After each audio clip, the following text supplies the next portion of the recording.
Hello and welcome back. We're still not trading. Today is Saturday morning. The market is closed. We'll be trading on the 5th, starting on Monday.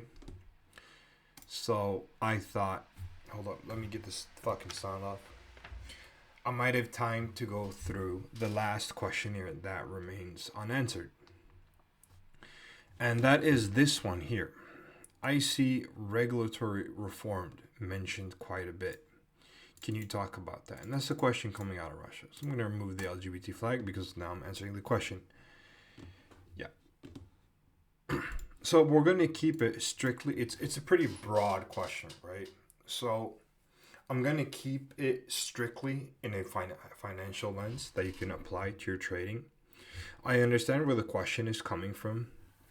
It's when we're hopping on Bloomberg, reading headline risk, you might see something new. Boom. For example, huge new AI regulatory reform. New regulations hitting this, hitting that. So what the fuck does that mean for you, right? How are you going to interpret that? So first, I want you to understand what they are and how they function. And overall, just to simplify it before we start off, regulations function very similarly in the markets. I'm not talking about in the real world. I'm talking about in these digital markets for trading. I mean, they do reflect the real world, but there's a huge difference in the actual world to regular taxes because they do affect things in life. But how they affect the economy does not reflect what they're doing in real life. So, for example, let me give you a really easy example. Let's say we have property taxes, right? If you raise property taxes, the price of property goes up. Building property, owning property, whatever. If you remove a bunch of regulations related to property, the price of property is going to drop as well. Buying property, owning property, etc. So in that sense, it is the same. But the crucial difference is, of course, if you were to deregulate property completely, for example, I mean, shit would start falling down, bro. Houses, bridges. So that's the difference in real life application, right? So although you might read this in a different way, I'm not advocating for any complete removal of regulations despite their negative effect when looked at in isolation. So we'll look at how it affects the overall economy first. So the CEI estimates, right? That's in the US, estimate that 2.15 trillion annually. That's around 7% of the GDP that's taken from 2022 is spent on regulatory compliance. So another association, NAM, the National Association of Manufacturers, remind you it hits manufacturing a little bit harder, estimates about 3 trillion for 2022. As for businesses, they estimate in the US that it's about 29,100 per employee. And for manufacturing, of course, again, it's going to be high, about 50,000. And mind you, these costs are pushed on. They're always pushed on through lower wages. So again, the tax effect. And we're going to look into what's called an econometric formula. Don't worry, it's not as sophisticated as it sounds. It's just a way to model things. For example, we have one here. We're going to talk about this a little bit later. So this essentially is just 7 series plugged into a vector to estimate fucking BVAR. What that means is just, it's a formula, bro. And you can estimate things out of it. You can make predictions, okay? Let's move on. As for just regular household, CEI estimates that there's a annual $16,000 a year, like hidden regulatory burden. And that comes in the form of direct regulations and indirect ones. So we'll get into all of that. But I mean, it does affect wages, just how taxes does. It affects the cost of living immensely, just like taxes does. And like mentioned earlier, there's not an advocacy for deregulation. I mean, of course, would be good with regulatory reform, simplifying, making it more efficient, those kind of things. There's arguments for it, but this is not a political statement. This is for your application and trading when you are reading for headline risk. Because I've noticed that and that's what makes this question so good actually, that when I just inform people of things, they don't seem to be able to apply it as well as when they understand the reasoning and the main components and everything behind it. So let's move on. With the labor component, there's studies. I mean, it varies a lot, as you can see, but compliance absorbs about 1.3 to 3.3% of the firm's entire bill. So that just the entire cost of company, the main employers in the U.S. usually, because that's what the dominant force is for employment, big companies, but 1.3 to 3%. Yeah, peaky mid-sized firms. So around 500 employees. For smaller ones, it's going to be smaller, but it's a rough estimate. And that's quite a lot, actually. That's quite a lot. That contracts the economy. We're going to talk about that. And of course, I mentioned it in the start as well. There's a huge industry variance. I mean, manufacturing is going to be hit the hardest, and finance, of course, yeah, like it says here. Banks see it huge. And yeah, AI adoption aimed at cutting costs and financial crime compliance. That is the thing that's good with AI. It has made compliance easier. So the costs are going down indirectly. But it is being counterweighed by the government because, as you can see right here, there is a more or less continual infinite continuation of regulations. I mean, it just keeps piling on. And that's a general reflection of life. These are federal regulations in the United States. As you might know, as you might understand, the government has not gotten smaller over the last 50 years. This is kind of getting old, not 2019, but regardless, it's the same, trending up. As you might understand, life has not gotten more. We haven't gained more liberties in the last 50 years. And that goes for every single sector of life, not just personal liberties, financial liberties as well. So let's move on. So the types of costs, you have the direct ones. That's what I mentioned earlier. First, staff, tools, audits. So that's just people you hire, the shit they use, right? Computers, what the fuck ever. And audits, that's coming in from the government. So government checking like, yo, are you fucking following the regulations, motherfucker? You're like, yeah, we are. Boom, boom. That costs money. You need a team for that. I'm going to show you that as well. And indirect costs, these are not as big, right? But like fines for non-compliance, those types of things. All right, now that we've gone through that, I'm not saving that. We're going to go through some pictures that I saved as well. We don't need this one. I already looked at this one. So this is for the modeling that I showed you. This is the formula where I said econometrics. And it's just to make models. And this part is important for me that you understand. This is what matters the most. So as you can see here, when you plug the formulas, when you plug the full all 7 vectors, right? And you get the modeling here. This is an estimation. I mean, it says it right here. The baseline, if the baseline trend for regulations, which is right going up like it is now, right? And let me see. I thought I had another one.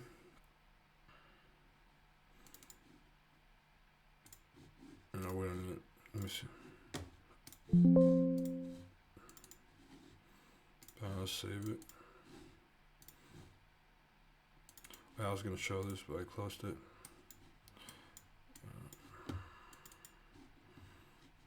No need. We're So I also wanted to mention this. So yeah, 42% of firms are expecting their compliance team to grow. This from 2017. It's almost 10 years ago, 9 years ago now. But the key word here is compliance team. So big firms always have regulatory compliance teams now. Imagine that. Offices of people filled just sitting there making fucking sure regulations are filled. And here we have a hypothetical scenario, hypothetical economic scenario, macroeconomical scenario. That just means on a bigger scale, right? Economic growth. If there were no new regulations, right? There was a period where that happened in first term Trump when he wasn't just worried about going to war, and yeah, that's about it. He was very focused on the internal economy, and he made something called the 1, 2, 3 rule, which means that for every regulation you put in, 3 had to go out. So what happened was it didn't become any form of deregulation. The government essentially just threw out old shit, and there is multi-layered regulations. Oh, I should have brought it. Noticing it now, it's too late. But I had this picture where it showed how long it took just for fucking applications on average to build a bridge in the United States, and it takes 7 years because of regulations. Anyways, so if there are no new regulations, right? I'm gonna summarize all of this. I don't need to go through it. It doesn't help you in that way. But if the baseline goes up, it's going to have a negative effect on the economy, right? There's a cost to it. As the term says here, the GDP deflator. And you see the GDP deflator here goes down from the green line up here down to minus 5.7%. If the simulation for the metric I showed you right here, if we plug the formulas, is down to negative 5.7%. So there would be more GDP growth. Think about this when you're reading headline risk. This comes in very important. Inflation would drop while GDP growth increases, right? Because the drop would be lower. There would be less of a gravitational factor. And inflation would be driven down by it despite GDP growing up. That's kind of contrary, right? Because usually when there's huge growth in GDP, inflation is followed by it because consumerism increases due to increased disposable incomes. When there's an increase in disposable incomes, people buy more shit. That's just called consumerism. So more demand for stuff, all kinds of stuff. And that, puts demand and supply. So prices go up. But with deregulations, it would lower inflation and increase growth. So it would kind of be like a tax cut where the government gains revenue. They don't lose revenue. But there are other caveats to it. That's why I used the building example as the first one. It's not that simple. And the same for T-bills. That's treasury bills, by the way. And the rate of private fixed investments. I mean, you can apply that through the entire economy. The SPY would have grown faster. There's an important caveat as well. The SPY would have grown faster, more liquidity in the economy. I mean, it's kind of it writes itself, right? People have more money, so naturally it's going to be more money invested. Just try to think of it that way. I try to simplify things. I don't like when people make things really messy, intricate, more hard to understand than it really is. And people would work more. Obviously, I mean, if they removed a lot of regulations on work hours, how much overtime people can have, I mean, shit, on everything, people would work more, obviously. But this is even a scenario with no new regulations. And also keep in mind, even if regulations are increasing, it doesn't mean that necessarily the economy is getting more regulated, because there are new industries that appear, just like we have the AI industry now. So that being regulated, it doesn't make it a more regulated economy. It's just a new sector coming into development. So now that all of that has been explained, hopefully in an understandable manner, now you can get a better image of what would happen if we were to open Bloomberg, right? What the fuck is Bloomberg lagging? Like, Bloomberg never lags. All right, so, and on the front page here, it said, huge regulatory reform, Dodd-Frank is getting removed, whatever, that's a huge regulatory package that came after the fucking 2007 crash, right? 2007-8 recession, Dodd-Frank, financial regulations. How would the markets react, right? So we always start on SPY. If you saw something like that, let's just say Dodd-Frank got repealed. If you don't know what Dodd-Frank is, I'll write it in the Discord as well, bro. Dodd motherfucking Frank. It's my boy right there. So what would have happened is SPY would have gone up. What is SPY bought in? SPY is bought in the dollar. So the dollar would have been pulled down. And such a huge move, because there's less demand for the dollar, right? People want the dollar gone. When they're selling, it's sold in the dollar. So people are trying to get the dollar. So the dollar index would have gone down, and we would have seen more volatility in essentially all pairs. Because the U.S. is still the global hegemon. It is the global economy. So more ranges is how you want to read that. More projection of force in moves. More potential BOs, if it's the first time you're watching, breakouts. And potentially continuations for commodity pairs, which are, hitting all-time highs all the time now, but potential more continuations for those. But more importantly and easier to understand, we would be much more likely to see potential breakouts and stronger volatilities, bigger ranges for CRs when you are drawing your ranges, because the market would be looking for a baseline again. So in finding that baseline, the moves are going to be inherently bigger until it finds it. Usually ends with a consolidation, as we call it, or congestion when you're SR drawing, and then again back to the normal. This is pretty normal cycle for it.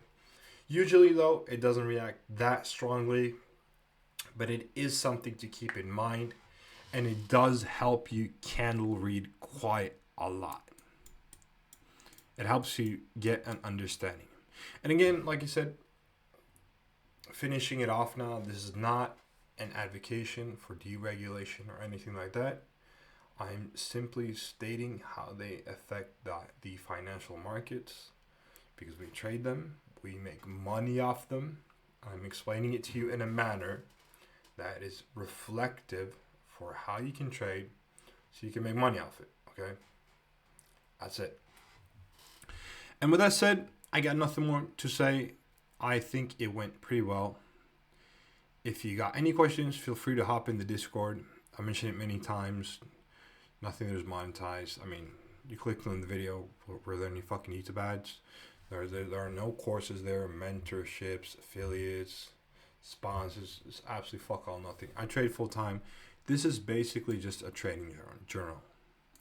And the reason I'm making this video at this time is because I told these guys, like, these fucking guys, a lot of them quit working and shit, so they don't have a fucking job anymore. I told them, I'm gonna fucking make the video when you're all asleep. Fuck y'all. And I held my word. Yeah, but with that said, thank you for watching, and I'm excited to see you on Monday. No, actually, motherfucker, tomorrow we're gonna do an SRE draw, because we're gonna be trading on Monday, right? That's gonna be great. So SRE draw on Sunday. We had a proper questionnaire for today because it's Saturday. Questionnaire Saturday. And then on Monday, we're going to do a full setup scan like usual again. And boom, boom, boom, boom, boom. We're back at it. And we're going to start getting our months. We're going to see how it goes for January. But anyways, I don't want to make the video too long. Thank you for watching. If you got any questions, feel free to hop in the Discord. You can also leave a comment on YouTube. I always answer comments. And that's it. Bye bye.